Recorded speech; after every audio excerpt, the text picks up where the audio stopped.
This is the Cato Daily Podcast for Monday, October 5th, 2020. I'm Caleb Brown. The biennial Cato Institute Governor's Report Card for Fiscal Policy is out today. One of the best grades goes to Chris Sununu, the Republican governor of New Hampshire. I spoke with Governor Sununu last week about fiscal policy, COVID-19, and the relatively unique nature of what he calls the New Hampshire Advantage. It is pretty awesome. I'm not going to lie to you. I went to MIT and I didn't get many A's there. It was as an engineer, but to get an A, I am honored. It's the Cato Institute. It's one of the most respected, well-renowned organizations in the world when it comes to just good civics, good public service, good fiscal responsibility. So anytime that you're doing right by them in terms of fiscal discipline and management, whether it's in the public or the private sector, that's a great takeaway. And I think it definitely doesn't mean we don't have more work to do, right? But we're on a good track, and I'm very proud of that. New Hampshire doesn't have a personal income tax. It's regarded broadly as a low tax state, but it does have a business profits tax and a business enterprise tax. What has happened to those taxes in recent years? They've gone down. So the Democrats keep coming in and they keep trying to raise taxes, and it's just typical national playbook stuff. You'd think here in New Hampshire, with what we call and define the New Hampshire Advantage, having no sales tax, having no personal income tax, keeping regulations minimal, or you think they'd even take a little bit of a play out of that, if you will, the lowercase L libertarian playbook, but they don't. They keep trying to fight and drive this stuff up. But what we've shown is that the model that does prove itself out is when you support individuals and individual businesses.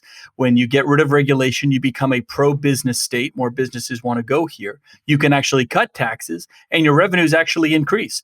Not that we need, lots more money. We don't have a revenue problem in New Hampshire by any means. We want small government. We want local government. We want individuals to be connected to government, and not have to go through 20 layers of bureaucracy just to get a phone call back, right? We want to be everything Washington isn't, frankly, and we pride ourselves on that. And we always going to work with our regional partners. We have Massachusetts, Maine, and Vermont around us in particular, or even New York.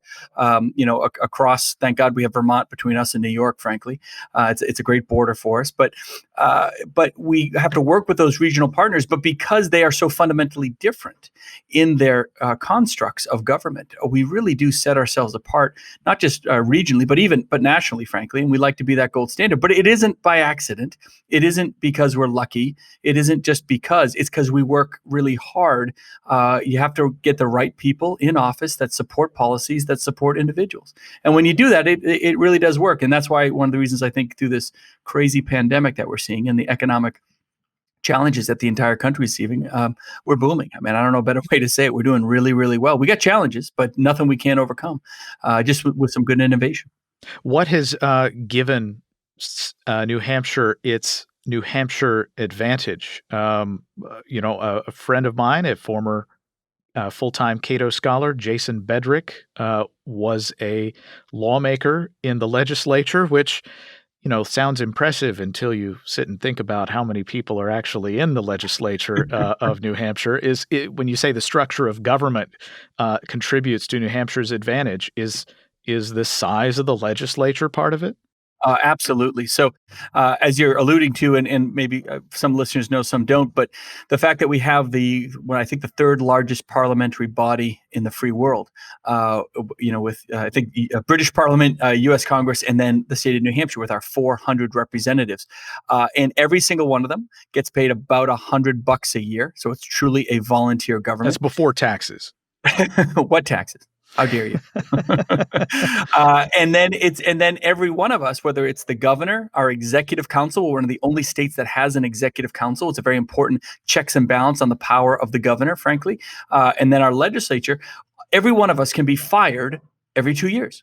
We are one of the only states where we have to get elected every 2 years. That is a complete accountability to the citizens. I'm not going to lie to you. As governor, I wish I didn't have to run every 2 years. But as a citizen, I love it. And that is a big part of what makes us special. The fact that the bulk of our taxes that we do pay, for the little bit that we pay, but the higher proportion, unfortunately, it does have to go to property tax. But the value there, if you will, I mean, nobody likes to pay property tax, but the value there is in our small towns, your selectmen, who's on the budget committee. Heck, half the time they're probably related to you in some way in New Hampshire. And you see them at the grocery store and you can go up and say, hey, look, why are we spending money here, here, and here in our schools, in our cemetery committee, on the library, for the new fire truck, whatever it is. And you have an incredible say in terms of how your dollars are actually spent. You don't just write a check here, the government, and then hope for the best. You are a true part of the system. And if you think about it, with our legislature, our cities and towns, our planning boards, our town moderators, our county government, when you add it all together, if you don't know or aren't related to somebody who's running for office at any given time, that's a bit of an anomaly. And it isn't because we all love politics, but we all, I think, appreciate that when it is truly local, as Tip O'Neill said, because all good politics is local, we have a say and a responsibility to participate in that process, make sure our voice is heard, and we're listened to. And that's a really a great thing. And so you can't fall into those bad habits you see other states taking, or even the Washington that takes, and really make sure that those individuals have a voice. It's easy for that to slip. It's easy to let politics take over, but you got to remember what keeps, to your initial question, what keeps that New Hampshire Advantage so special and so unique in the country. So taxes are half of the equation for, or good chunk of the equation when it comes to fiscal responsibility. The other is spending. What contributes most to New Hampshire keeping spending relatively low these days? Well, first, I come from a business background. I was an engineer for a long time. I ran a business for a long time. Now, a lot of folks will tell you got to run the government like a business. Well, you can't really do that, unfortunately. It sounds great. The reason being is that when I had my business, as the owner and CEO, I could make an investment, a new capital investment, or we could create a new program, whatever we might have been doing. I ran a ski resort and a 4-season resort for a while. But when you're in government, it's not my money. It's your money, right? It's the public's money. And so you do need that extra level of checks and balances. So that's the fundamental difference. Now, the key there is you don't let government get big. You keep government small. It doesn't mean you have to shortcut your programs, but you can keep your bureaucracy streamlined. Your constituent service is very strong. So if someone has a problem, they can call in, find out how to get that better service, put the dollars to your folks on the ground. You want to make sure for example, Division of Children, Youth, and Families, making sure kids just aren't getting abused, right? Making sure that kids that are in foster, you have more kids hopefully leaving foster care than coming into foster care, those types of things. Invest in your folks on the ground, on the front lines of those programs, not into the second, third, fourth, fifth, and sixth layers of bureaucracy that tend to muck up the whole system and slow it down. So by doing that, you save money, you create a more efficient system. And then when you can, you defer to the locals. Let them take charge and empowerment of their own communities. And again, let them make those investments at the community level, because again, they're forced by that, because of the high interaction of the citizens, to just be a much more efficient system, and you're going to get a bit better bang for your buck for your dollar. So we're in a pandemic right now. I'm sure you heard about it. I got the memo. Thank you. You mentioned that property taxes are probably a bit higher in New Hampshire than they are in surrounding states and nationally. How does that impact your ability to meet obligations relative to other states where incomes have fallen fairly dramatically for a large share of the workforce? So let's talk. There's kind of two answers to that, if I may. Let's talk strictly in the realm of the pandemic, right? So Congress put out the CARES Act money and the relief money. The dollars that went to every state were a little bit different. The ability for states to spend it was pretty much all the same, but then some states had to deal with legislatures, some didn't. Because I took control of those dollars and didn't let the dollars get caught up in the bureaucracy, one thing I tried to insist on is, by God, if the government's going to spend these trillions of dollars, and it's just outrageous, I mean, or what they're spending, and even what they're proposing to spend, that $3 trillion plan out of Congress was just ludicrous, frankly. But what they did give us, okay, we're going to spend it wisely, and we're going to make that investment not into ourselves, but into business, into healthcare, into those areas that are the most needed. And we're going to do it directly. We're not even going to go through the legislature. The legislature sued me for that, but I won. So, and at the end of the day, we did it right, and we did it very efficiently. So being able to have the government's support was important. I'm not, that was great because this was unprecedented. No one had a playbook. You couldn't get testing anywhere. You couldn't get PPE anywhere. We had to set up emergency shelters and things of that nature in case the hospitals got overrun. Up here in New England, as a whole, early on, we were very, very hard hit. Boston, New York, and that affected us. New Hampshire, for your listeners, you think of us as like the tax-free suburb of Boston, right?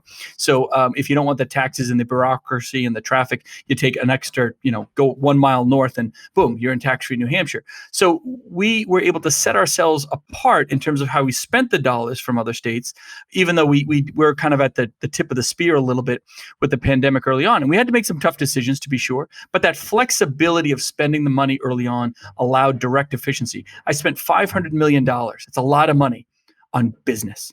Right? We didn't do this PPP stuff where there were these elongated loans that were going to essentially ask businesses to borrow themselves into oblivion. We didn't try to that, and that also gets hung up on their balance sheet as a liability.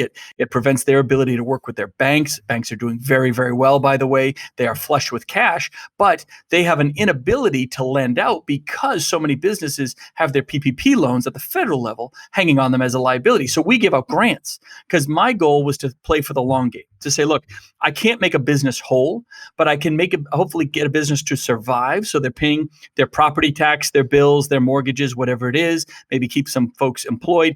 Because my goal is that when 2021 comes around and the economy is really coming back strong throughout the United States, we want to already be there. We already want to be at the front of the line, coming out like a rocket. And so my goal was to invest in these businesses, invest in nonprofits. Nonprofits hire a lot of people in the state, and they provide a lot of our services. That's one of the ways we keep our costs low, is we basically outsource a lot of our services to the nonprofits. So supporting those folks on the front early on has created an efficiency and will allow them to be there for our economy in 21. If there were one policy change for governors that they could fight for that would give them the biggest bang for the buck in terms of improving fiscal stability and fiscal responsibility in their state, what has New Hampshire done that they should emulate? Well, two things.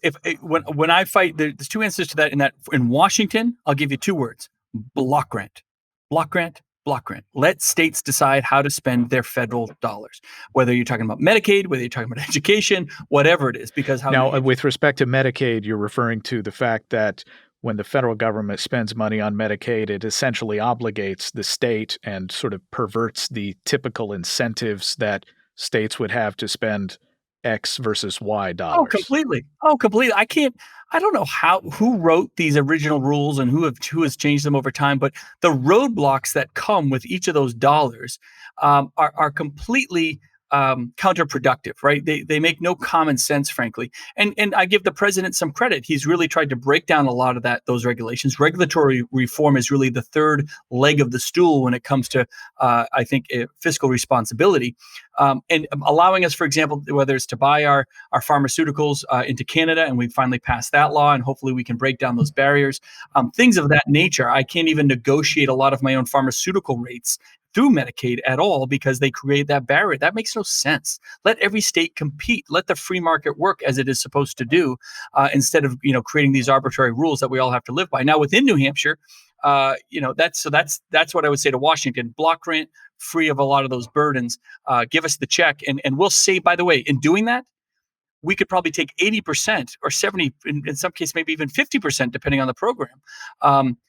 Just have like one guy sitting at HUD and one guy sitting at the Department of Education in Washington. Get rid of the 10,000 employees, save that money. You could, cut us probably less dollars, so I don't have to hire all the lawyers and everything to cut through their regulation.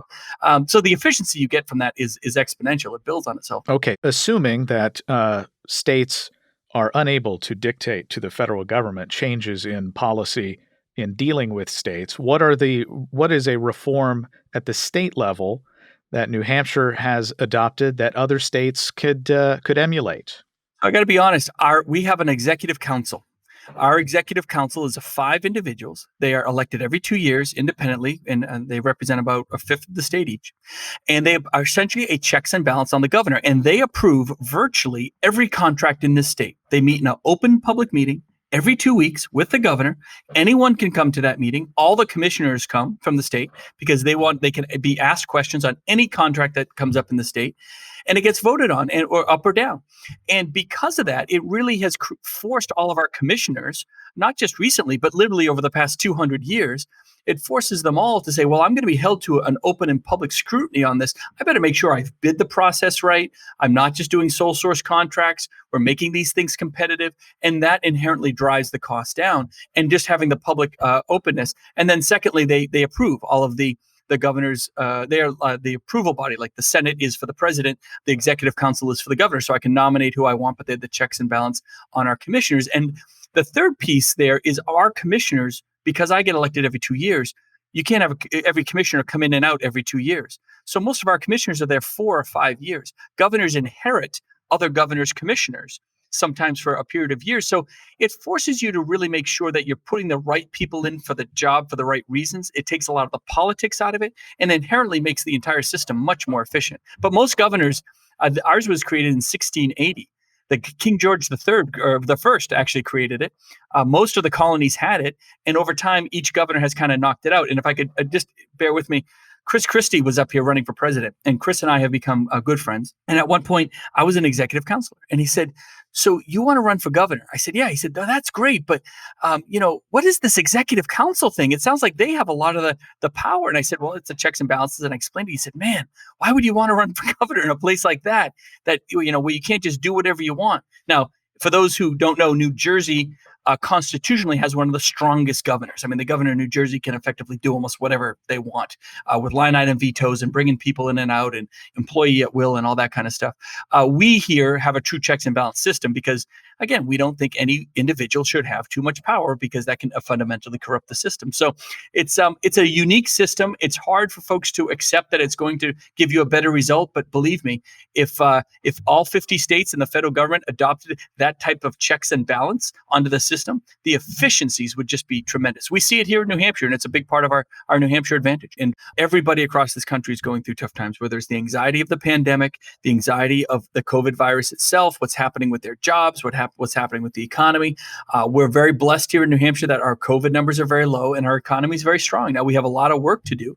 Our original estimate was we're going to have a $500 million budget gap that we had to manage. And I've always said, no matter what that gap is, I don't need a new tax to do it. In fact, I think I can lower taxes, frankly, and spur more business activity, which fundamentally helps fund and make sure that the most essential programs in government can move forward. So having that efficiency is so important, but you don't need new taxes. You don't need new spending. You don't, if your governor or your legislature is telling you have a revenue problem, you don't. You just don't. There's always a better way to manage, and there's always a better way to innovate. So there's hope there. These are some pretty tough times. But what I've seen in talking to other governors, specifically Democrat governors, if I may, is we need more revenue. We need more of this. This is a crisis, so we're going to have to go out and raise taxes. And I keep saying, guys, in an economic crisis, that's the last thing you should be doing. Kicking people when they're down, asking for another buck out of their pocket when they don't have it to give.